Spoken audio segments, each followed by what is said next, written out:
दोस्तों, आज की कहानी दो बेहतरीन दोस्तों की है जिनकी दोस्ती की चर्चा पूरे जंगल में मशहूर थी। कहानी यूँ है कि एक जंगल में एक मैना और चिड़िया आस पास रहती थी। दोनों के आपस में गहरी मित्रता थी। वह साथ साथ खेलती और मिलकर काम करती थी। एक समय की बात है कि चिड़िया उड़ते उड़ते अपने घोंसले से काफ़ी दूर निकल गई। गर्मी का मौसम था। तेज़ धूप व लू के कारण चिड़िया का गला प्यास से सूखने लगा तो उसकी निगाह एक दूर पहाड़ी पर पड़ी। वह उड़ते हुए उस पहाड़ के करीब जा पहुंची। फिर उस पहाड़ के बीच बहते हुए झरने से ठंडा पानी पिया। पानी पीकर जब वो चिड़िया वापस आ रही थी तभी उसकी चोंच एक पत्थर से टकराकर टूट गई। बेचारी चिड़िया दर्द से छटपटाने लगी। किसी तरह वह घोंसले तक पहुंच पाई। चिड़िया की टूटी चोंच देखकर मैना को बहुत दुख हुआ। मैना चिड़िया को हौसला देते हुए बोली, चिड़िया बहन, होनी को कौन टाल सकता है। हमेशा चहकने वाली चिड़िया अब गुमसुम और उदास रहने लगी। टूटी चोंच होने के कारण उसे कहीं आने जाने में भी शर्म महसूस होती थी। एक दिन मायूस चिड़िया उसी पहाड़ के नीचे जा बैठी।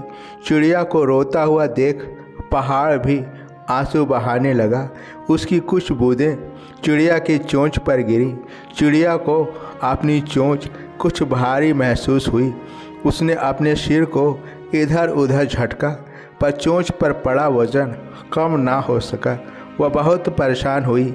उसने पहाड़ से पूछा, ऐ पहाड़, मेरी चोंच इतनी भारी कैसे हो गई। चिड़िया की बातें सुनकर पहाड़ बोला, ऐसा कभी कभी होता है जब कोई मायूस परेशान मेरी छांव में बैठकर रोता है तो मैं भी रो पड़ता हूँ और मेरे आंसू सोने के होते हैं। जब तुम अपनी बदहाली पर आंसू बहा रही थी तो तुम्हें देखकर मुझे भी रोना आ गया और उसी की चंद बूंदें तुम्हारी चोंच पर गिरी हैं जिससे तुम्हारी चोंच पर सोने की खोल चढ़ गई है और इसी कारण तुम्हें तुम्हारी चोंच भारी महसूस हो रही है। यह सुनकर उदास चिड़िया बहुत खुश हो गई। जब उसकी चोंच सोने की दिख रही थी वह खुशी खुशी घर लौट आई। अगले दिन सारे पक्षी चिड़िया को गौर से देख रहे थे। उसकी सोने की चोंच की चमक बड़ी निराली थी। चिड़िया से सब सोने की चोंच का राज पूछ रहे थे। चिड़िया बहुत ही भोली भाली थी, इसलिए सभी को भी भोलेपन से सारी कहानी सुना देती थी। अब सारे जंगल में वह सोने के चोंच वाली चिड़िया मशहूर हो गई। सब उसकी सुंदरता की तारीफ कर रहे थे।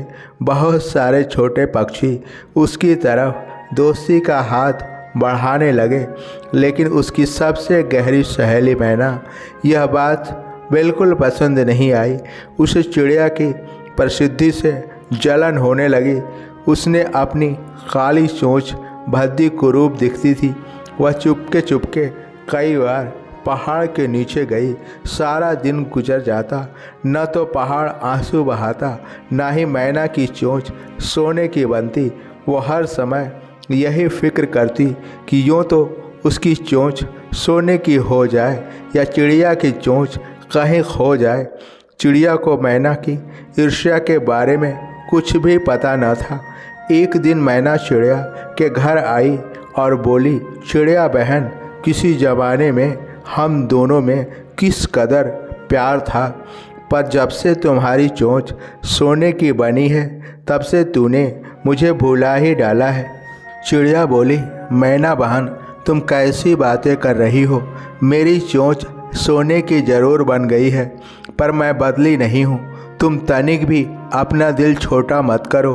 मैना बोली, अगर ये बात है तो तुम्हें कल का खाना मेरे साथ खाना पड़ेगा। खूब सारी बातें करेंगे, मौज मस्ती करेंगे, पेड़ की शाखों पर झूले भी झूलेंगे। चिड़िया ने कहा, ठीक, कल मैं शाम का खाना तुम्हारे साथ ही खाऊंगी। मैना चिड़िया से वादा लेकर उड़ गई और सीधे लोमड़ी के पास जा पहुंची, जो सारे जानवरों का इलाज करती थी। मैना को आया देख लोमड़ी ने पूछा, क्यों, क्या हुआ? कहीं तुम बीमार तो नहीं पड़ गई? कई दिनों से मैं सो ना सकी, ना जाने मेरी नींद कहाँ चली गई है। मेहरबानी करके मुझे नींद की दवा दे दो ताकि मैं शांति से सो सकूं। मैना ने लोमड़ी से नींद की दवा लेकर सीधे घर पहुंच गई। दवा को घोंसले के कोने में रखा और आराम से सो गई। अगले दिन चिड़िया के आने से पहले मैना ने 2-3 किस्म के अच्छे अच्छे पकवान तैयार किए और शीशे की प्लेटों में सजाया और खाने में लोमड़ी की दी हुई नींद की दवा मिला दी और काम ख़त्म करके चिड़िया का इंतज़ार करने लगी। उधर चिड़िया नदी पर जाकर खूब अच्छी तरह नहाई, अपने परों को सजाया और संवारा, आँखों में सुरमा लगाया, अपनी सोने की चमकती हुई चोंच को खूब चमकाया और मैना की तरफ चल दी। रास्ते में उसने बकरी बुआ से फूल लिए। बकरी बुआ ने कहा, आज तो तुम पूरी सोने की लग रही हो, कहाँ बिजली गिराने का इरादा है? चिड़िया ने कहा, कुछ खास नहीं, और मैना के दावत के बारे में बता दिया और फूल लेकर चलते बने। रास्ते में एक पेड़ पर सोया जुगनू दिखाई दिया। चिड़िया उसके कान के पास जाकर चूं चूं करने लगी। चूं चूं की आवाज़ सुनकर जुगनू की आँख खुल गई। जुगनू बोला, इतनी रात को कहाँ जा रही हो? चिड़िया बोली, मैं मैना के घर दावत पे जा रही हूँ। जुगनू भैया, रात वापसी पर मैना के घर से मुझे मेरे घर पहुँचा देना, चूँकि रास्ते में अंधेरा हो जाएगा। जुगनू ने चिड़िया को घर पहुँचाने का वचन दे दिया। चिड़िया खुशी खुशी मैना के घर जा पहुँची। दोनों सहेलियाँ बड़े प्यार से मिलीं। काफ़ी देर तक बैठकर बातें करती रहीं। फिर मैना ने चिड़िया के लिए खाना परोसा।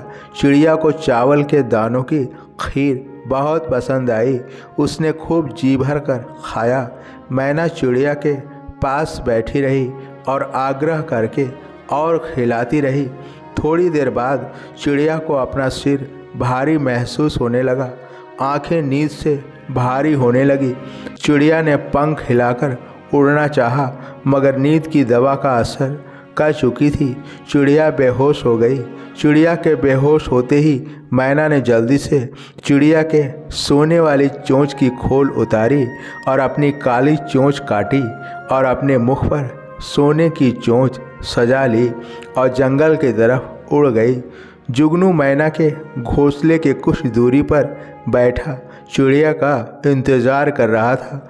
जब काफ़ी देर इंतज़ार करने के बाद भी चिड़िया जब मैना के घोंसले के बाहर नहीं आई, जुगनू ने लौटने का मन बनाया, लेकिन उसी वक्त उसे चिड़िया को दिया हुआ वचन याद आ गया।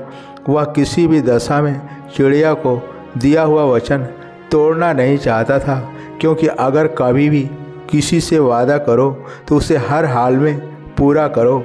इसलिए वह मैना के घोंसले का दरवाज़ा खटखटाने लगा।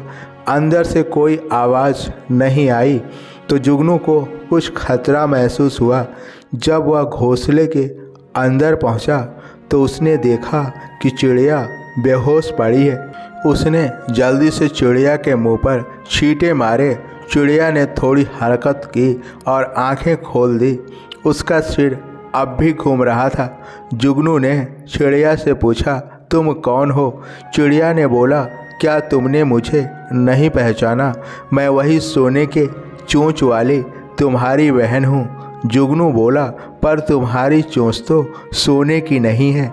चिड़िया ने घबराकर अपने पंजे अपनी नाक पर मारा तो उसे अपनी चोंच छोटी महसूस हुई। उसे सारी बात समझ आ गई थी, किस तरह उसकी सबसे करीबी सहेली ने उसे धोखा दिया है। उसे अपनी सहेली की इस तरह की धोखेबाजी से बहुत दुख हुआ। वह हर हाल में अपनी सोने की चोंच वापस पाना चाहती थी। मैना को इधर उधर काफ़ी तलाश किया, लेकिन मैना नहीं मिली। मैना को ना पाकर चिड़िया रोने लगी। रात की खामोशी में चिड़िया के इस करुण क्रंदन ने सबको जगा दिया। सारे पक्षी चिड़िया के इर्द गिर्द जमा हो गए। चिड़िया फूट फूट कर रो रही थी, जबकि जुगनू सोने की चोंच और मैना के धोखेबाजी की कहानी सबको बता रहा था। सारे पशु पक्षियों को मैना की इस हरकत पर गुस्सा था कि आखिर क्यों मैना ने अपनी सहेली के साथ धोखा किया। मैना को जंगल में हर तरफ तलाश किया गया, मगर वह नहीं मिली। जंगल हर जानवर मैना को सजा व चिड़िया को इंसाफ दिलाना चाहता था, इसलिए तलाश जारी रही। काफ़ी दिनों बाद जंगल के आखिरी छोर के कुछ बंदर जंगल के इस छोर पर स्थित बंदरों से मिलने आए। रात में सभी बंदर आपस में गपशप कर रहे थे। तरह तरह के किस्से व कहानियाँ सुना करके एक दूसरे को हैरान करने की कोशिश कर रहे थे। इसी बीच एक मेहमान छोटे बंदर ने कहा कि मैंने एक अजीब सी मैना को जाते देखा है, जिसकी चोंच सोने की थी। जहाँ पर सारे बंदर बैठकर हंसी मजाक कर रहे थे, उसी पेड़ की एक डाल पर जुगनू बैठा था। जब उसने बंदर के मुख से ऐसी बात सुनी तो वह चौंक पड़ा। वह फौरन उड़कर चिड़िया के पास गया और उसने चिड़िया को सारी बात बता दी। चिड़िया ने अपने सारे ख़ानदान को इकट्ठा किया, उल्लू और गिलहरी को भी साथ लिया और बंदरों के पास जा पहुंची। रात काफ़ी हो चुकी थी। बंदर बेचारे सोए पड़े थे। पक्षियों की आवाज़ सुनकर सारे चौंक कर उठ बैठे। उस चिड़िया ने सोने की चोंच वाली चिड़िया का किस्सा पूछा। मैना के ठिकाने का पता चलते ही जानवरों की 2 फौज तैयार की गई। मेहमान बंदरों के साथ सेना की दोनों टुकड़ियां जंगल के आखिरी छोर पर पहुंच गई। इस बीच जुगनू अपनी टोली के साथ सबको रास्ता दिखा रहा था। रात को अचानक हमला करके सोई मैना को गिरफ्तार कर लिया गया। अगली सुबह जंगल में बड़ी रौनक थी। जंगल का राजा शेर अपना दरबार जमाए बैठे हुए थे। उल्लू, बंदर, रीछ, हाथी सभी जमा थे। तितलियां व जुगनू भी इधर उधर उड़ते फिर रहे थे। शेर के समक्ष धोखेबाज मैना को पेश किया गया। उल्लू ने सारी कहानी शेर के सामने बयां की। लोमड़ी ने गवाही दी कि मैना उस दिन क्लिनिक पर आई थी और उसने मुझसे नींद की दवाई भी लिया था। जुगनू ने अपनी गवाही में बताया कि उस दिन चिड़िया को मैना के घोंसले में उसने बेहोश पड़ी देखा था, और सबसे बड़ा सबूत तो मैना के मुख पर लगी सोने की चोंच थी जो चमक रही थी। मैना शर्मिंदगी से सिर झुकाए सबके सामने खड़ी थी। सारे पशु पक्षी महाराज शेर से चिड़िया को इंसाफ दिलाने की बात कर रहे थे। शेर ने तमाम गवाहों को सुनने के बाद हाथी और चीते से सलाह मशवरा किया और गीदड़ से कहा कि फ़ौरन मैना की चोंच उतारकर चिड़िया को लगा दी जाए। आदेश मिलते ही तुरंत गीदड़ ने मैना की चोंच उतारकर चिड़िया को वापस लगा दी। मैना को उसके हाल पर छोड़ दिया गया, क्योंकि उसने अपनी चोंच काटकर अपनी सज़ा का बंदोबस्त पहले ही कर लिया था। अब मैना मुख छुपाए पूरे जंगल घूम रही है। ना तो वह ठीक से दाने चुग पाती है और ना ही कीड़े मकोड़ों को ही पकड़ पाती है। दोस्तों, बुरे काम का नतीजा हमेशा बुरा ही होता है, इसलिए हमें ना तो किसी की उपलब्धि से जलना चाहिए, ना ही उसका बुरा सोचना चाहिए, क्योंकि बुरा करने वालों के साथ हमेशा बुरा ही होता है। इसी विचार के साथ आपका दिन शुभ हो। जय हिंद, जय भारत।